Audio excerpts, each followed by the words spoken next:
Hello, my dear students and aspirants. So today we are going to do the second part of the chapter real numbers. Okay, and जो कि first part में था हमारा, हमने complete किया था exercise पहला वाला जो था वो, और सेकंड पार्ट के लिए हमको इरेशनल नंबर्स को समझना बहुत ज़रूरी है. Okay, that's why it's written like the title is revisiting irrational numbers. Okay, so this session is going to be in Hindi and English both. I'll try to manage both the languages because I know that many students belonging to the southern states of India, they also watch this video.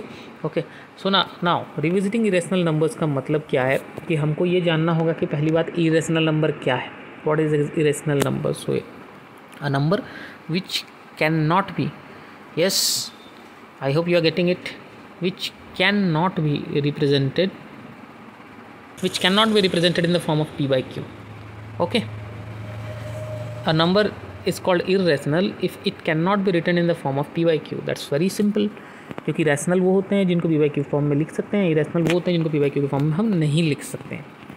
Okay, like what, like √2, √3, √5, पाई. आप बोलोगे sir पाई तो 22/7 होता है, वो तो irrational number है, it can be written in the form of p by q. No, 22/7 is the most acceptable form of that, जो हम यूज़ करने के लिए उस फॉर्म को रखते हैं. ज़्यादातर मैथ्स और साइंस में जो चीज़ें होती है ना, वो अप्रॉक्सीमेट में चलता है पूरा का पूरा मामला. समझ पा रहे हो ना? तो pi approximate value of pi is 22/7. That is the most acceptable form, it's not the exact form. ठीक है, पाई का अगर तुम एक्सपेंशन देखना चाहते हो तो जो कि 3.14 करके आगे बढ़ता चला जाता है. ओके, तो जब भी हम इरेशनल नंबर को पहचानने की कोशिश करेंगे, उसका जो डेसिमल फॉर्म होगा, मेरी बातों को ध्यान देना, उसका जो डेसिमल फॉर्म होगा वो या तो नॉन टर्मिनेटिंग होगा. नॉन टर्मिनेटिंग का मतलब क्या होता है? या तो वो रुकेगा ही नहीं, चलता जाएगा. ठीक है ना, चलता जाएगा. जैसे यहाँ देख रहे हो 0.101101101000 चलता जा रहा है, वो रुकने का नाम नहीं लेगा. नॉन टर्मिनेटिंग होगा. अलॉन्ग विथ नॉन टर्मिनेटिंग होने के साथ साथ वो नॉन रिपीटिंग भी होगा, जिसको कि कहते हैं नॉन रिकरिंग भी कहते हैं. यानी वो दोबारा रिकर नहीं होता, यानी दोबारा नहीं आता, एक पर्टिकुलर पैटर्न नहीं फॉर्म करेगा, एक रिपीटिंग नंबर्स आपको नहीं दिखाई देंगे पॉइंट के बाद. ये होते हैं नॉन इरेशनल नंबर्स के डेसिमल एक्सपांसन में. बात को समझ पा रहे हो? जैसे आप इस नंबर को देखो, हाँ हाईलाइट कर रहा हूँ मैं, इस नंबर को देखो.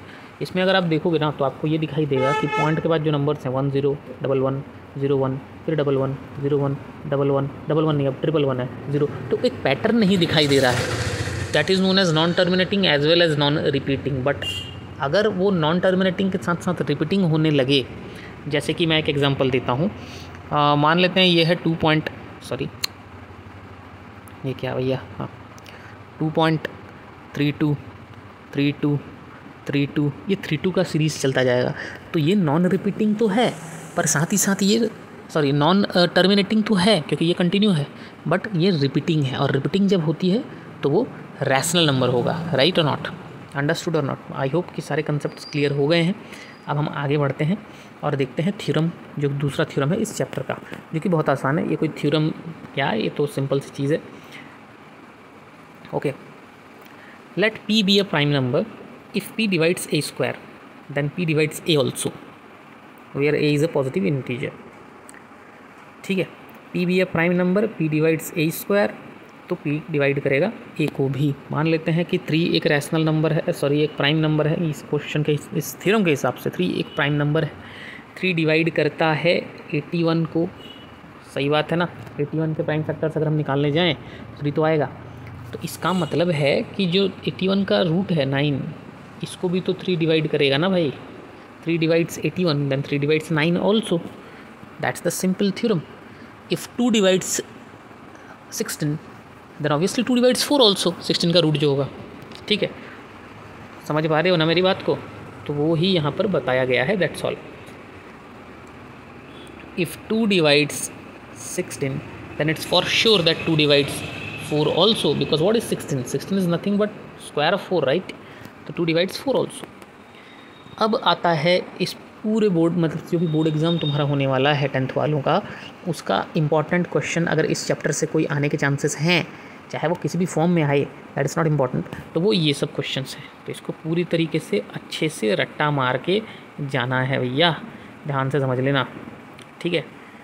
√2 इज़ इरेशनल, कैसे बताएंगे √2 इज़ इरेशनल, तो ध्यान से समझो मैं जो चीज़ें बताने वाला हूँ। सबसे पहले तो आप उल्टा अज्यूम करो, let's assume to the contrary that √2 is rational. If √2 is rational so obviously will write it in the form of p/q। आप बोलोगे सर यहाँ r/s लिखा हुआ है, तो क्या हो गया, r/s लिखा हुआ है तो ठीक है, वेरिएबल तो वेरिएबल है, तुम p/q लिखो, r/s लिखो, x/y/z लिखो, हाँ, α/β लिखो, तुम्हारी मर्जी है। तो √2 इज इक्वल्स टू r/s, और ये शर्त है कि अगर हम p/q लिखते हैं या अगर हम r/s लिखते हैं so obviously r and s should be a को प्राइम नंबर, इनको को प्राइम होना चाहिए। यानी अब मेरे जो सारे स्टूडेंट्स हैं जिनको मैं पर्सनली पढ़ाता हूँ वो लोग मुझे ऐसा लगता है कि जानते होंगे को प्राइम का मतलब, और जो बच्चे नहीं जानते हैं तो मैं यहाँ बताऊँगा आपको को प्राइम किसको कहते हैं। को प्राइम नंबर वो नंबर हैं जिनके बीच कोई कॉमन फैक्टर नहीं होता 1 के अलावा। यहाँ पर लिखा भी है वैसे, R and S have a common factor other than 1, then we divide by the common factor to get √2 equal to a/b, where a and b are co-prime। देखो ये सब करने के लिए इससे अच्छा है डायरेक्ट तुम को प्राइम लो ना। इसके कहने का जो मतलब है ये बात समझ पा रहे हो ना तुम, मैं एक्सप्लेन कर देता हूँ। अगर मैं √2 को लिया 4/6, तो इनके बीच का तो फैक्टर आ रहा है, there is a factor common in between 4 and 6 that is 2, तो काट दो 2 से, काम खत्म करो, 2 2 2 3। अब जो फैक्टर आया यानी कि जो simplest form 2 and 3 they are co prime, क्योंकि इनके बीच कोई कॉमन फैक्टर नहीं है 1 के अलावा, तो डायरेक्ट ही को प्राइम लो ना, क्या दिक्कत है। √2 equals to a/b where a and b are co-prime numbers and co-prime numbers are those numbers which they don't have any common factor other than 1, ठीक है। तो तुम कह सकते हो कि क्या सर ये 8 और 9 को प्राइम है क्या, हाँ है। 8 के फैक्टर्स को देखो, 9 के फैक्टर्स को देखो, कुछ भी कॉमन नहीं आएगा, सिर्फ 1 कॉमन आएगा, कह सकते हैं, ठीक है। तो ये हो गया √2 इज इक्वल्स टू a/b, ठीक है। तो बात समझ में आ रही है। अब b को इधर मल्टीप्लाई कर दो तो ये क्या हो गया भैया, देख लो, b √2 is equals to a, cross multiplication तो जानते हो, b √2 is equals to a, square कर दो दोनों तरफ, तो स्क्वायरिंग करने से आ गया 2b² इक्वल्स टू a², ठीक है। मेरा आज पेन टैब जो है ना उसका बहुत इशू चल रहा है, तो इसलिए मैं इसमें लिख नहीं पा रहा हूँ अच्छे से, तो I hope you will manage it, okay. 2b² equals to a², और ये बैकग्राउंड नॉइज़ को थोड़ा मैनेज करना, कोशिश करना आज, सॉरी फॉर दैट, क्योंकि आज मैं थोड़ी सी बाहर मैं वीडियो बना रहा हूँ, ठीक है, मुझे टाइम नहीं मिल रहा था इसलिए। 2b² is equals to a², therefore 2 divides a²।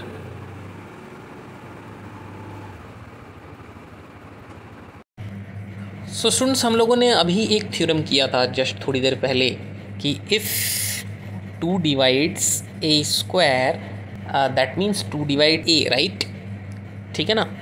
So if 2 divides a, तो मैं लिख सकता हूँ कि a इक्वल टू 2c, मैं लिख सकता हूँ क्या, मैं इस चीज़ को लिख सकता हूँ, दैट इज़ इम्पॉर्टेंट समझना। अगर 2a को डिवाइड करता है तो 2 और a के बीच कोई फैक्टर तो होना चाहिए, यानी a इक्वल टू 2c तो होना चाहिए for some integer c, okay, whatever it may be, it doesn't matters, okay. So now what we understood after this step, तो a इक्वल टू 2c अगर है और मैं दोनों को स्क्वायर कर देता हूँ दोनों तरफ, तो क्या हो जाएगा, a² is equals to 4c², right. a², इसको हटाते हैं, यहाँ पर हम ये लिख सकते हैं, the next step is a² is equals to 4c² students, okay. या बट मुझे तो पता है कि a² क्या है, a² तो 2b² है, तो मैं 2b² यहाँ पर लिख सकता हूँ, that is 2b² is equals to 4c²। See this step now, 2b² is equals to 4c², that means b² is equals to 2c²।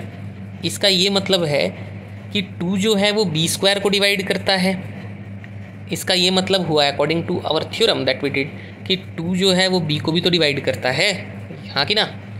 तो ये कैसे हो सकता है भैया, क्योंकि 2 जो है वो a को भी डिवाइड कर रहा है, 2 जो है वो b को भी डिवाइड कर रहा है, क्योंकि हमने तो a और b को लिया था as a coprime, and in according to coprime numbers the law, a और b के कोई और फैक्टर होने ही नहीं चाहिए अपार्ट फ्रॉम 1।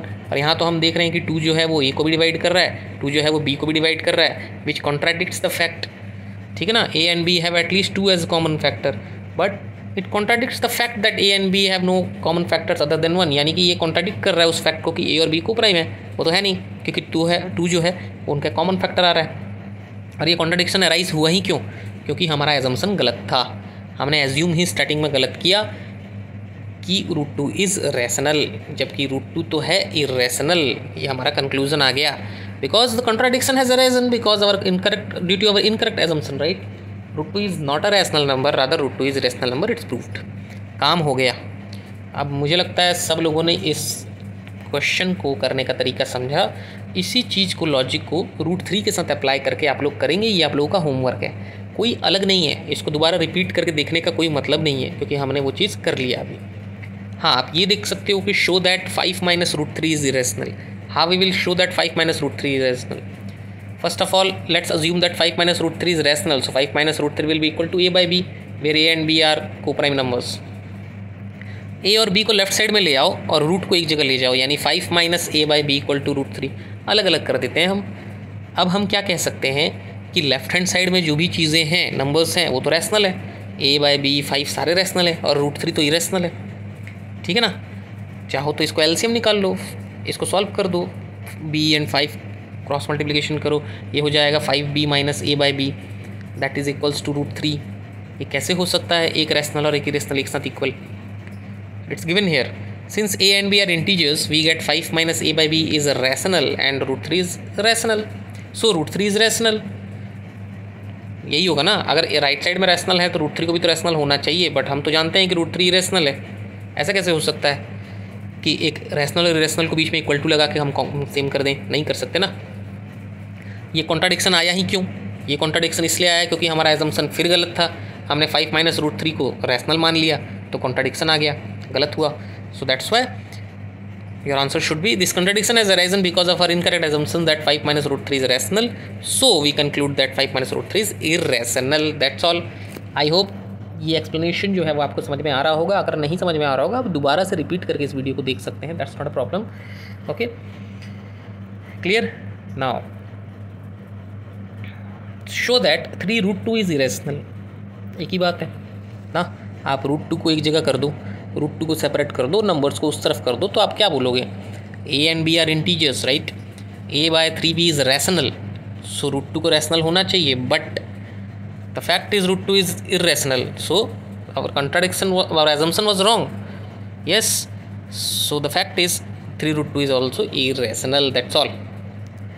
ये हुआ हमारा कंक्लूड, और ये ही है जो बोर्ड में क्वेश्चन ज़्यादा से ज़्यादा आ सकता है। इससे ज़्यादा यहाँ से और परेशान होने की कोई ज़रूरत नहीं है, कोई क्वेश्चन ज़्यादा हार्ड क्वेश्चन आने का चांस नहीं है। तो हमने रियल नंबर्स कंप्लीट कर लिया। अब नेक्स्ट वीडियो में हम पॉलिनोमियल्स कंप्लीट करने की कोशिश करेंगे एक ही वीडियो में, ठीक है। मैं वीडियो को स्ट्रेच नहीं करना चाहता, that's why. Okay, bye bye, have a nice day everyone, take care of yourself.